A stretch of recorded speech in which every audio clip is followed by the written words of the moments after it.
Hello and welcome to a brand new episode. This time coming to you from the beautiful city of Santander in the north of Spain. Now, I've traveled around Spain before, as you guys will probably know if you've been following my journey on this channel, but I've never actually made it this far north. So this trip was a completely fresh experience for me. A new region, a new climate, and definitely a very different side of Spanish life. From the food to the architecture and of course the weather, everything felt like stepping into a different version of the country I thought I knew very well. And here's the thing, I had absolutely no idea I was even coming here. My girlfriend had secretly planned the whole thing as a birthday surprise. I was simply told to turn up at the airport with just a backpack and go with the flow. I put all my trust in her and I'm so glad that I did. But genuinely, I had no clue where I was flying to. That made the whole thing even more like a real adventure, stepping into the unknown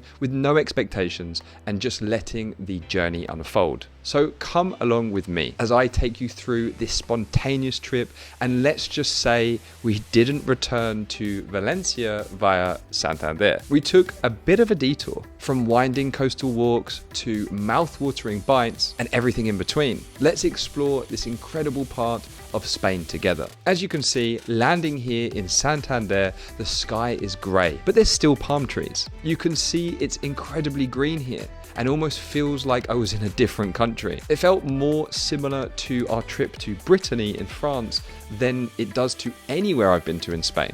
So if you leave the airport and just turn to the right, you can see there's a bus station here, which takes you to the city centre. The local bus from the airport to the city itself is only €3.20, and it's a relatively short trip on the bus. You won't be there for any longer than 20 minutes.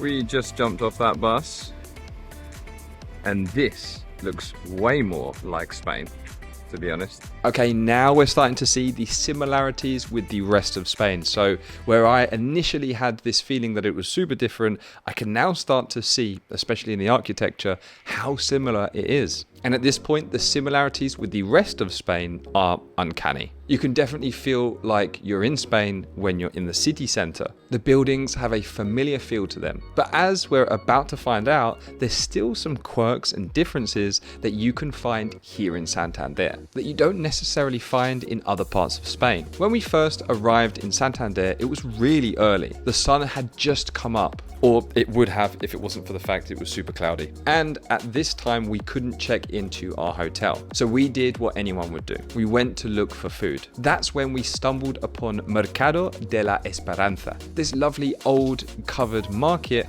right in the center of town. It turns out the building actually has a pretty interesting history. It was designed by Eduardo Renals and Juan Moya and officially opened in 1904. It's one of the best examples of 19th century iron and glass market architecture in Spain.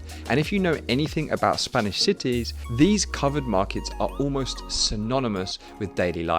This one was built to replace the old, more fragile wooden structures, and it became the heart of local food shopping for generations. These days, it's still going strong. The ground floor is packed with seafood stalls, some of the freshest fish you'll see, and upstairs you'll find meats, cheeses, fruit, and vegetables. We ended up grabbing a bite at this little cafe nearby, the perfect spot to slow down after a long journey and a busy day ahead. If this kind of place sounds like your thing, you can find Mercado de la Esperanza just behind the Ayuntamiento in Plaza de la Esperanza. Makes sense. It's open Monday to Saturday in the mornings, usually from 8 a.m. until 2 p.m. So it's ideal if you're looking for some breakfast, for example, or if you just want to browse what the locals are having for lunch or dinner.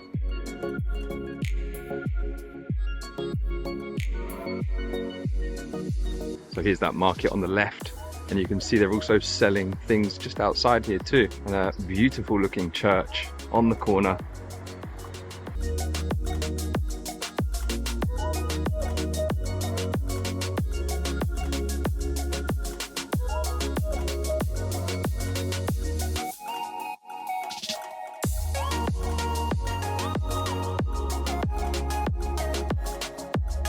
We were just saying before how there isn't that many people here, but then we remembered that it's like 8 a.m. in the morning, so that would be why.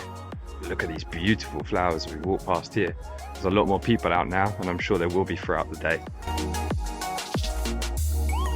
So if we look at this rather fancy building here, I thought, first off, I thought this was the Andalusian flag. It's not.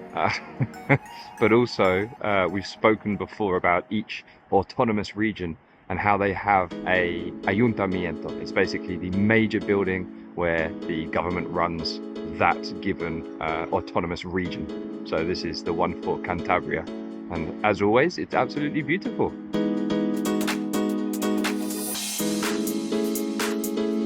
Look at this map. No idea where we are, but that is the city of Santander, huh? I swear this is not a tour of the churches, but the churches here are super beautiful. If I'm honest, everything seems really beautiful. One thing I've noticed, even though this is a small city, look how big the walkways are. They're massive. There's loads of space and there's not too many people around. It's super clean, there's trees everywhere. Really nice atmosphere here, to be honest with you. So yeah, really enjoying it so far.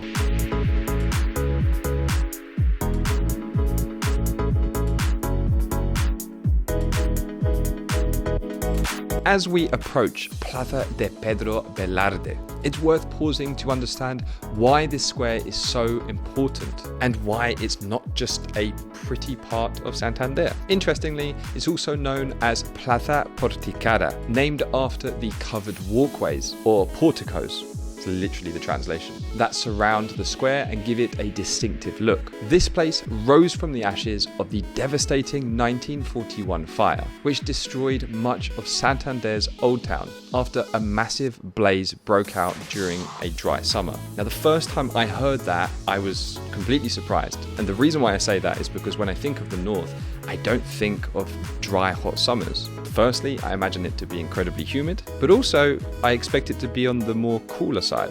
Nonetheless, this tragedy tested the city's spirit. Plaza de Pedro Velarde stands as a living symbol of Santander's resilience, a reminder of a city that has endured great hardship, from medieval sieges to civil wars, and also found a way to rebuild stronger. Named after a local hero of independence, it's a place where the past and present meet. Once the vibrant stage for international music festivals, and today a bustling hub where culture, community, and memory come alive. Beneath its surface lie echoes of medieval walls and wartime shelters, revealing layers of history that tell a story of survival and pride. This square isn't just a place to visit, it's the very heartbeat of Santander, reflecting the strength and soul of Cantabria. It looks as though this building is just the Correos building, but it's actually super beautiful. Look at it. It is still very early in the morning, but as you can see, there's some sort of food festival going on here. So I can imagine in the day, there will be a lot more people.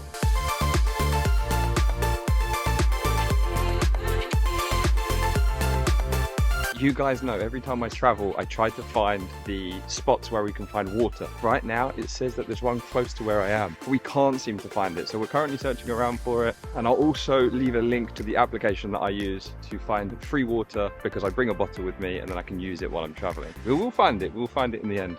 And we have found it. As you can see, here is the tap right here next to this park. So if you need water, you can get it from here. We can see, I think that's the sea there, so we're going to go over there in a minute. Okay, so in order to find this tap, here we have with my phone, we are standing here, even though it says it's here. But that's fine, that's fine.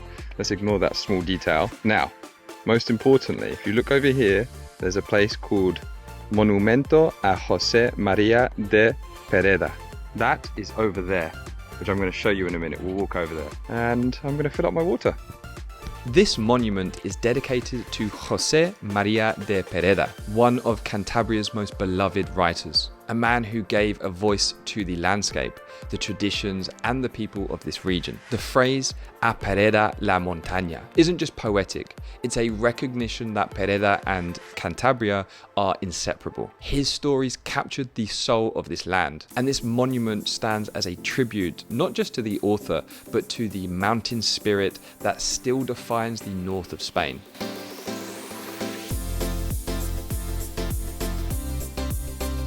When you look at a scene like that, you feel worlds away from places like Valencia, Malaga, even Madrid, to be honest. It's fascinating. This country is so diverse.